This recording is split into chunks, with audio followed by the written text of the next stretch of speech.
Hey everyone, how are you all doing? Welcome back to my channel, and it is that time of year again to do the end of year book tag. So this is just a short and sweet little book tag to kind of talk about your end of year reading plans, the books that you really want to get to. So I'm really excited to do this tag again and to talk through some books that I really want to get to in the last few months of the year. So the first question is, are there any books that you started this year that you need to finish? So I have two books that I started this year that I really would like to finish before the end of the year, and they're both non-fiction books, which is really interesting. They're both biography and memoir type stories. So the first one is Judy by Gerald Frank. This is a biography all about Judy Garland, and it is a behemoth of a book. It is huge. I started reading this months ago and I'm annotating it. I'm annotating both of these. I stopped on page 23. Do I remember anything that I read?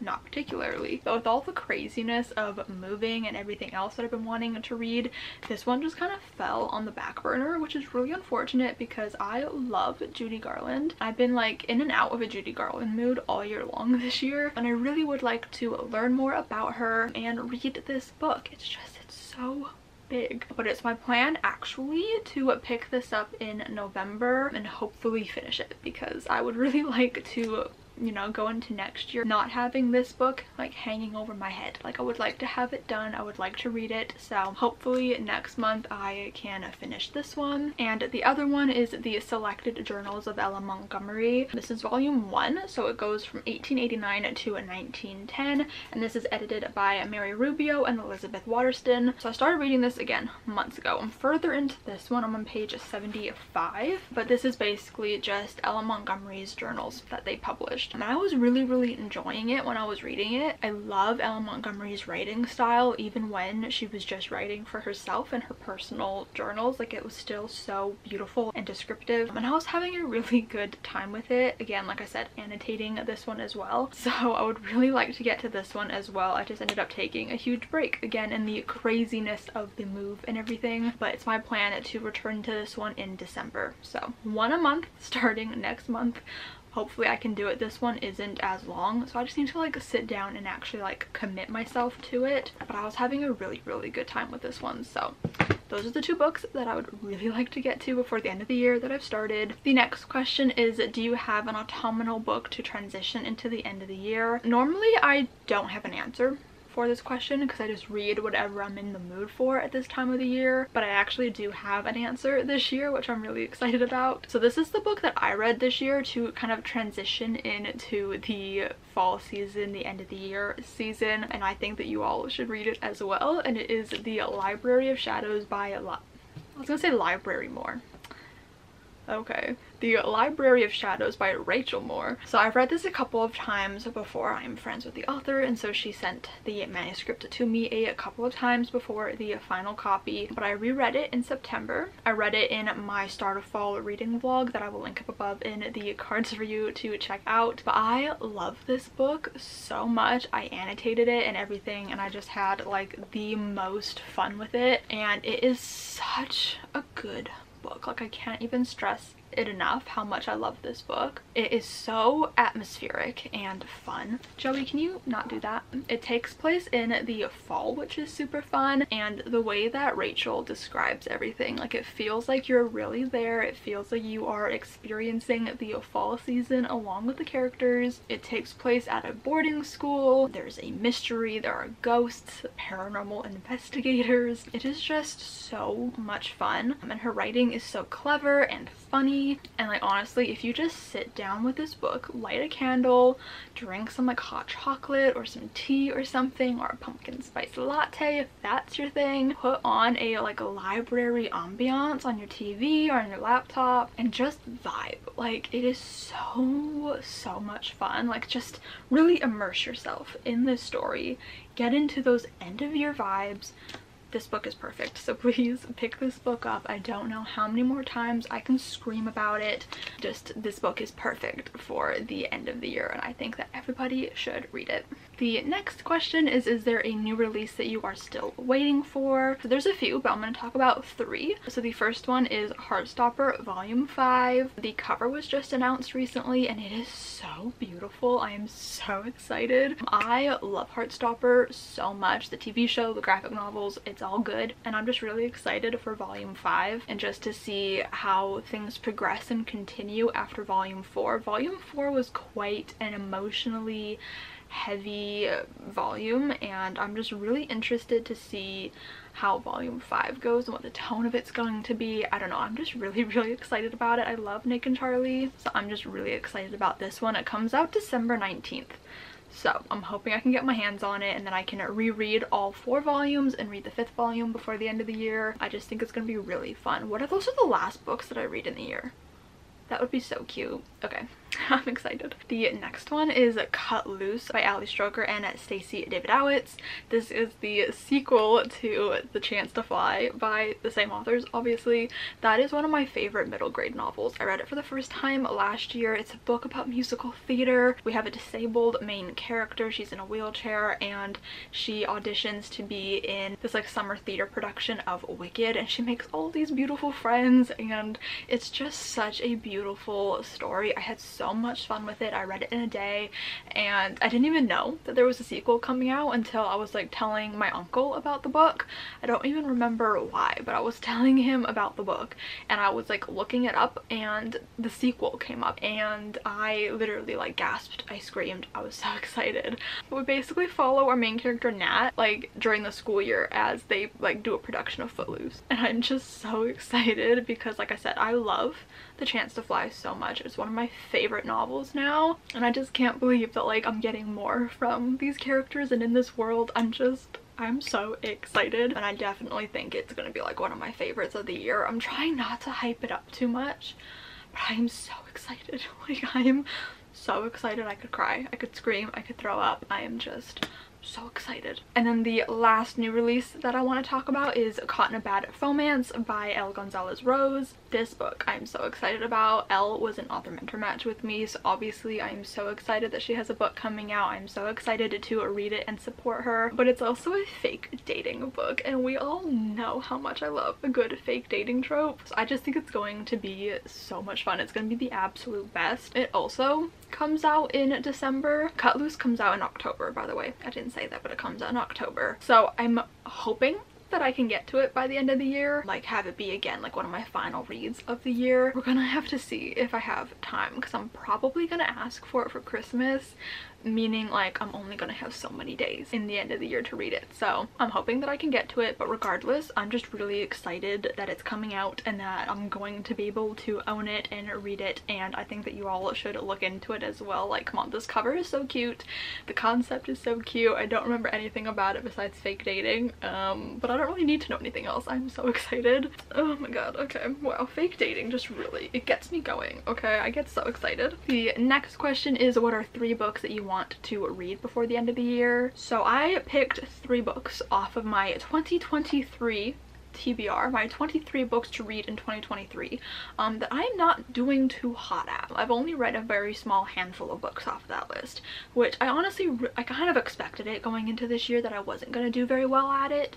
but I thought it'd be a fun thing to do. But now I just kind of feel like a failure because I've been reading everything but the books on that list. So to make myself feel a little better, I have 3 books off of that list that I'm going to talk about. I only have 2 with me, but let's talk about them. So the first book I don't have with me, it's in storage because I knew that I could get it from the library, easy peasy, hopefully, and that is Witchwood by Tahara Mafi. This I believe was also on my TBR for last year. It's the sequel to Furthermore. I believe this one came out in like 2017, 2018. It's been a really long time and I really want to read it. All I know about it is that our main character washes dead bodies for a living, and that sounds amazing. See, that synopsis gives me like October spooky time vibes, but the cover gives me like winter wonderland vibes, so I always want to read it in like November or December. And because I always leave it until the end of the year, I never get around to it. So I'm determined. I am determined to read this book this year. I have to do it. Like, I just have to. Like, there's no option for me not to read this book. Like, I just have to finally get to it. This book is a huge priority for me. I don't want to put it on another TBR. I need to read it. The other two books are romances that I think have the potential to become some of my favorite romances ever, which is really intimidating, and I think that's a reason why I keep putting them off, like just casting them aside, ignoring them, because I am terrified that I'm not going to love them as much as I think I'm going to love them. So we have Josh and Hazel's Guide to Not Dating by Christina Lauren. I love Christina Lauren, okay? They're like my favorite author duo. They write some of my favorite romance books. I've only read a few from them, but I've never been disappointed. I have loved each one that I have read. So why am I so nervous to read this one? I don't know. I have absolutely no idea. It's friends to lovers, which, you know, I need to read more of. I feel like it's a trope that I could really get into, but it's very rare that I ever read just like a strict like friends to lovers book, and I really want to love this one, okay? And I'm just really nervous that I'm not going to love it, so I keep putting it off. But I am determined. Okay, I am determined that I'm going to read this book in November or December. I don't know what the vibes are and what I'm going to feel like reading in November, but I want to get to this book really soon. And I'm really nervous about it, but I'm also very excited, so we're going to see how this goes. The other one I'm also super anxious about, and it is the Spanish Love Deception by Elena Armas. This book is so hyped up. It's incredibly hyped up, but I also know there's a lot of people who don't love it, but my friend Lisa from With Love Lisa adores this book, and so that makes me nervous that I'm not gonna love it, because, you know, when your friend really loves a book and there's a chance that you might not like it, it's like, what do you do? But here's my thinking, right? It's fake dating, and as we've already very clearly established in this vlog, I love fake dating, so that's already like a huge plus. So I think I'm gonna love it. Like, the chances of me loving this book are extremely high. I think there's only been like 1 or 2 fake dating books that I've read that I've not loved, and that's only because they did the trope in a very specific way that just did not hit all the things that I love from the fake dating trope. Like, they didn't do it right. I think that she's gonna do it right in this book, or at least I really hope so. Plus, I've just heard that Aaron Blackford is like one of the best like romance heroes ever, and I just really want to love him. So I'm like really nervous for this book, which is another reason that I keep putting it off. But I'm determined to get to this book before the end of the year. I have to do it. I just have to, okay? Like, if I don't read either of these books by the end of this year, you guys all have permission to yell at me, okay? Be mean, yell at me, curse me out, because I need to read these books. I have to. What's wrong with me? The next question is there a book that you think could still shock you and become your favorite book of the year? So I don't know if there are any books that I think are gonna like shock me and become a favorite, but I have some books that I'm expecting to become favorites. I don't know if any of these could take like the top spot, and I think just in general it's going to be impossible for me to pick like a top favorite book of the year this year, because I've read so many amazing books. Like, it's unprecedented how many amazing favorite books I've read this year. But quickly, I think both of these books have the potential to become my favorite of the year. Again, so much pressure that I am putting on these books, which is why I keep putting them off. But these ones. And then obviously Heartstopper Volume 5, Cut Loose, like Caught in a Bad Romance if I'm able to get around to it. Like, these are all books that I think could become favorites. But one little honorable mention, something that I have not yet mentioned in this video, Big Little Spells by Hazel Beck. This is the companion novel to Small Town Big Magic, which is like a witchy romancy book, and I think it was on my favorites of last year. It was either like actually on the list or it was an honorable mention. I think it was on the list. I remember really loving it, and so it feels right that like the sequel would also be a favorite. So this one I'm just throwing on here because if history, you know, repeats itself, this book will end up on my favorites list again.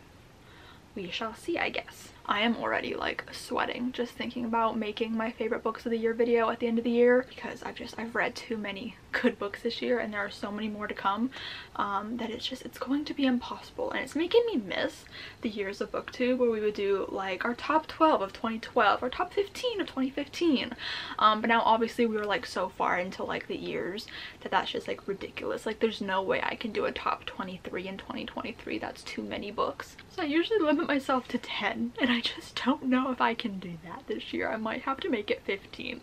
Stay tuned for that video at the end of the year. I am so scared. The next question is, have you already started making plans for next year? No.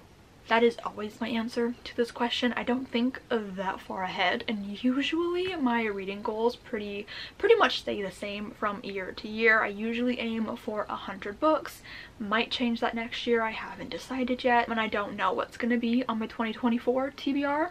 I'm again going to do a 24 in a 2024, which I will definitely not get to them all, but I have no idea what's going to be on that TBR because I don't know what I'm going to read this year. So I never think that far ahead. Ask me again in December. But for right now, I'm just kind of chilling in 2023, still hoping to finish my 2023 goals, which I've also been not doing very well at. So love that for me. But I hope you guys enjoyed this video. If you did, give it a huge thumbs up. Comment down below and let me know what books you are hoping to get to by the end of the year because I'd really love to know. Subscribe if you have not yet already, and I will see you guys next time. Bye!